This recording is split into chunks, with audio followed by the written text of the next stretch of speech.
Welcome back to Tipton Bros. Today, we'll be discussing the Soviet Yakovlev Yak-15 turbojet fighter.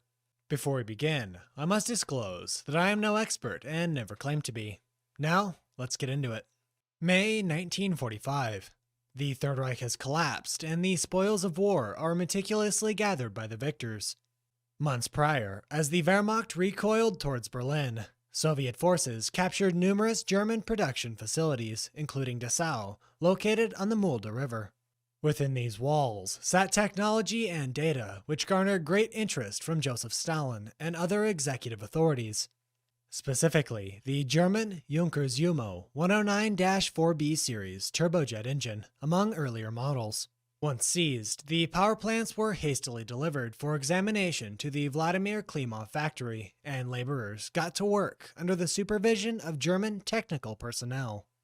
After a comprehensive deconstruction of the system, a Soviet copy was scheduled for production, given the designation of Klimov RD-10, again a duplicate of the Junkers Umo 109-4B turbojet.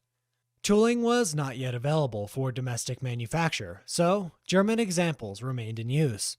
April 9th, 1945, the Council of People's Commissars requested the Yakovlev Design Bureau construct a single-seat jet fighter centered around the foreign-built Junkers Umo 109-4.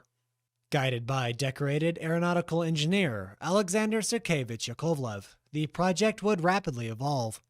Instead of building a platform from the ground up, the seasoned designer opted to employ the lightened airframe of a Yak-3 piston-driven fighter.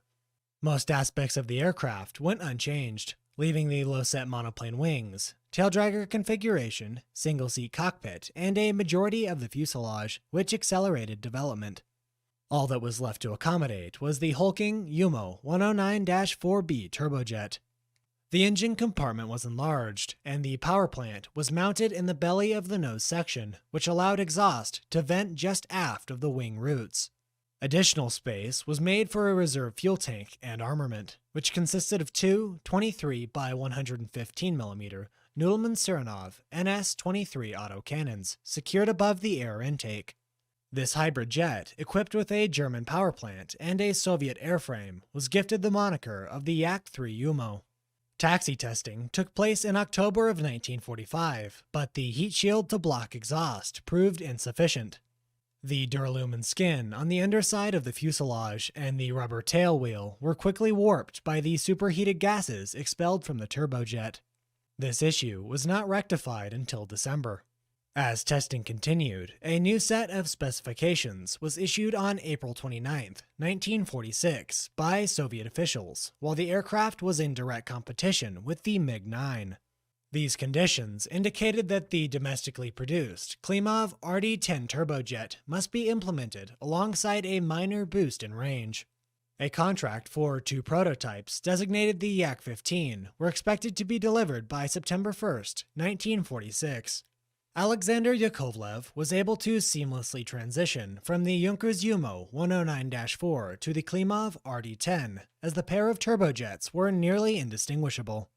The swap was so successful that the first Yak-15 prototype participated in the annual Tushino Aviation Day, August of that same year. 1 month ahead of schedule, the Soviet fighter jet displayed its aerial acrobatics in several flybys, which impressed spectators. Joseph Stalin, eager for progress, would request 15 examples of the Yakovlev Yak-15 pattern and 15 examples of the Mikoyan MiG-9 pattern aircraft to be present at the Red Square Parade, memorializing the October Revolution. Although this celebration would never materialize, the contract was fulfilled by the Yakovlev Design Bureau. State acceptance trials kicked off soon after, revealing a myriad of flaws with the Yak-15 fighter. The leading edge of the wings on the Yak-3 airframe proved too broad and restricted top speed. Other concerns involved the cockpit filling with smoke due to loose kerosene or oil burning on the exterior of the engine, and exhaust fumes damaging runway surfaces. Range was also deemed inadequate. Completely overlooking these shortcomings, even before the state trials concluded, the Yak-15 was officially adopted and ordered into full-scale production in December of 1946. While far from perfect, the Yak-15 became a favorite of those assigned to it. Noteworthy for its simplicity and great handling, which ushered in piston engine pilots to the new jet age. Production halted at 280 examples, with roughly 60% being single-seat fighters and the remaining 40% being two-seat training aircraft. The Yak-15 had a maximum speed of 489 miles per hour, with a service ceiling of 39,000 feet. Combat range was limited at 320 miles, or 280 nautical miles. The rate of climb was 4,250 feet per minute, with a fuel capacity of 1,300 pounds. The Yak-15 was manned by a crew of 1 and had a gross weight of 5,816 pounds. Length sat at 28 feet 7 inches. Overall wingspan was 30 feet 2 inches, and I could not uncover a clear height, but based on other measurements, I would estimate between 10 and 12 feet. The power plant was a single Klimov RD-10 axial compressor turbojet engine, which produced 2,000 pounds of thrust. Armament consisted of two 23 by 115 mm Nadelman Surnov NS-23 autocannons mounted in the upper nose assembly. The Yak-15 served valiantly with the USSR, Romania, Poland, and even a short stint in Manchuria during its Soviet occupation. There is one surviving example of the Yak-15 today, which bears the name Yellow 37 for obvious reasons, and resides at the Vadim Zadorozhny Technical Museum near Moscow. While the MiG-9 is accredited with being the first fighter jet of the Soviet Union, it is my belief that the Yak-15 has an equal claim to that title. I hope you've enjoyed today's brief overview of the Soviet Yakovlev Yak-15 turbojet fighter. We are a small channel, so a like is greatly appreciated, and recommendations are always welcome.